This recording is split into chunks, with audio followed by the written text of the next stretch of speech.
మన నిత్య జీవితంలో ఎదురయ్యే సవాళ్లకు, అలజడికి గురయ్యే మనస్సుకు శాంతినిచ్చే మార్గం ఎక్కడుంది?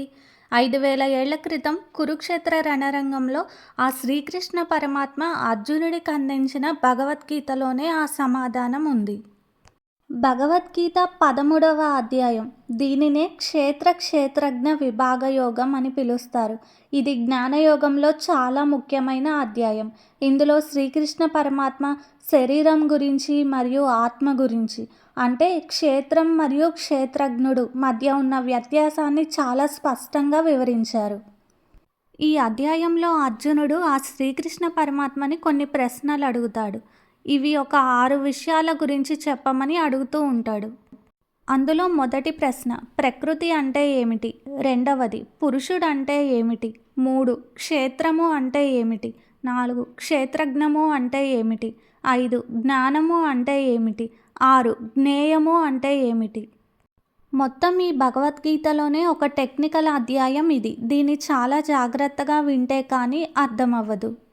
మనకు ఏదైనా సులభం ఎప్పుడవుతుందో తెలుసా? మనం దానిని ఇంట్రెస్టింగ్గా విన్నప్పుడు. అర్జునుడు అడిగిన ఆ ప్రశ్నలకు శ్రీకృష్ణ పరమాత్మ ఇలా సమాధానమిస్తారు. మొదటిది ప్రకృతి అంటే ఏమిటి? ఇది జడమైనది. శరీర మార్పులు, సుఖదుఖాలు అన్నీ ప్రకృతి వల్లనే కలుగుతాయి. పురుషుడు అంటే పరమాత్మ లేదా జీవాత్మ. ఇతను కేవలం సాక్షిగా ఉండి ప్రకృతి చేసే పనులను గమనిస్తూ ఉంటాడు. క్షేత్రం అంటే ఏమిటి? క్షేత్రము అంటే ప్లేస్, అంటే పొలాన్ని దున్ని విత్తనాలు నాటి సాగు చేస్తాం. కానీ ఇక్కడ క్షేత్రం అంటే మన శరీరం. మన శరీరాన్ని మనం ఎలా సాగు చేసుకుంటాం అంటే మన ఆలోచనలను దున్ని దాంట్లో ధార్మికమైన బీజములు వేసి పుణ్యం అనే పంటని పండించుకుంటాం. ఇందులో మనస్సు, బుద్ధి, అహంకారం మరియు ఇంద్రియాలన్నీ భాగమే. క్షేత్రంలో ఏముంటాయి? పంచభూతాలు: భూమి, నీరు, అగ్ని, వాయువు, ఆకాశం.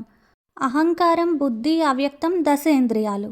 మనస్సు మరియు ఇంద్రియ విషయాలు: శబ్ద, స్పర్శ, రూప, రస, గంధాలు. క్షేత్రజ్ఞము అంటే పరమాత్మ. ఈ శరీరాన్ని తెలుసుకునేవాడు, అంటే లోపల ఉన్న ఆత్మను క్షేత్రజ్ఞుడు అని అంటారు. శరీరం నాది, ఈ మనస్సు నాది అనే తెలుసుకునే చైతన్యం ఏదైతే ఉందో అదే క్షేత్రజ్ఞుడు. ఉదాహరణ చెప్పాలి అంటే క్షేత్రం మారుతూ ఉంటుంది, అంటే బాల్యం, యవ్వనం, వృద్ధాప్యం. కానీ క్షేత్రజ్ఞుడు మారడు. క్షేత్రజ్ఞుడు అంటే ఆత్మ. తర్వాతది జ్ఞానం అంటే ఏమిటి?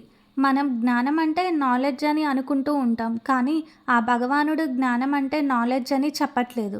జ్ఞానం అంటే వాల్యూస్. కృష్ణుడు కేవలం పుస్తక జ్ఞానాన్ని జ్ఞానం అనలేదు. వినయం, అహింస, ఓర్పు, గురువుని సేవించడం, ఇంద్రియ నిగ్రహం మరియు ఆత్మ విచారణ వంటి సద్గుణాలను కలిగి ఉండడమే నిజమైన జ్ఞానమని వివరించారు.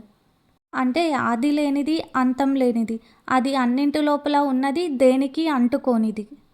అంటే గర్వం లేకపోవడం, గొప్పలు చెప్పుకోకపోవడం, మనస్సులో కానీ మాటతో కానీ ఎవరిని బాధించకపోవడం, అంతర్బాహ్య శుద్ధి, భగవంతునిపై స్థిరమైన విశ్వాసం. ఆ శ్రీకృష్ణ పరమాత్మ ఈ అధ్యాయంలో ముక్తి మార్గం గురించి ఇలా చెబుతారు. ఎవరైతే ప్రకృతి మరియు పురుషునికి మధ్య ఉన్న తేడాను తెలుసుకుంటారో వారు పునర్జన్మ నుండి విముక్తి పొంది మోక్షాన్ని సాధిస్తారని ఈ అధ్యాయం చెబుతుంది. ఒకే సూర్యుడు ఈ లోకాన్నంతటికీ ఎలాగైతే ప్రకాశింపచేస్తాడో అలాగే ఆత్మ ఈ శరీరాన్నంతటినీ చైతన్యవంతం చేస్తుంది. చివరగా ఈ 13వ అధ్యాయం గురించి ఒక్క మాటలో చెప్పాలి అంటే ఇది నువ్వు ఎవరు అనే ప్రశ్నకు భగవంతుడు ఇచ్చిన లోతైన సమాధానం. దీన్ని సింపుల్గా చెప్పాలంటే వేరు చేసి చూడడం. మనం మన శరీరాన్ని, మనస్సును, ఆలోచనలను నేను అని అనుకుంటాం. కానీ కృష్ణుడు ఏమంటాడంటే నీకు ఏది కనిపిస్తుందో అది నువ్వు కాదు, నువ్వు గమనిస్తున్న వాడివి నువ్వు అని తెలుసుకో. ఈ క్షేత్రజ్ఞ విభాగ యోగం మన జీవితాల్లో అయోమయాన్ని తొలగించి మన నిజస్వరూపాన్ని మనకి పరిచయం చేస్తుంది. శరీరం పట్ల మమకారాన్ని వదిలి ఆత్మజ్ఞానంతో సాక్షిగా జీవించడమే ఈ అధ్యాయం ఇచ్చే అతిపెద్ద సందేశం. భగవద్గీతలోని ఇటువంటి అద్భుతమైన జీవన సత్యాలను, ఆధ్యాత్మిక రహస్యాలను ఇంకా లోతుగా తెలుసుకోవాలి అనుకుంటున్నారా? అయితే వెంటనే ఛానల్ని సబ్స్క్రైబ్ చేసుకొని పక్కనే ఉన్న బెల్ ఐకాన్ని ట్యాప్ చేసి ఆల్ అనే ఆప్షన్ని సెలెక్ట్ చేయండి. జ్ఞానాన్ని పంచుదాం, ధర్మాన్ని రక్షిద్దాం. మళ్ళీ తదుపరి అధ్యాయంలో కలుసుకుందాం. అంతవరకు సెలవు. జై శ్రీకృష్ణ.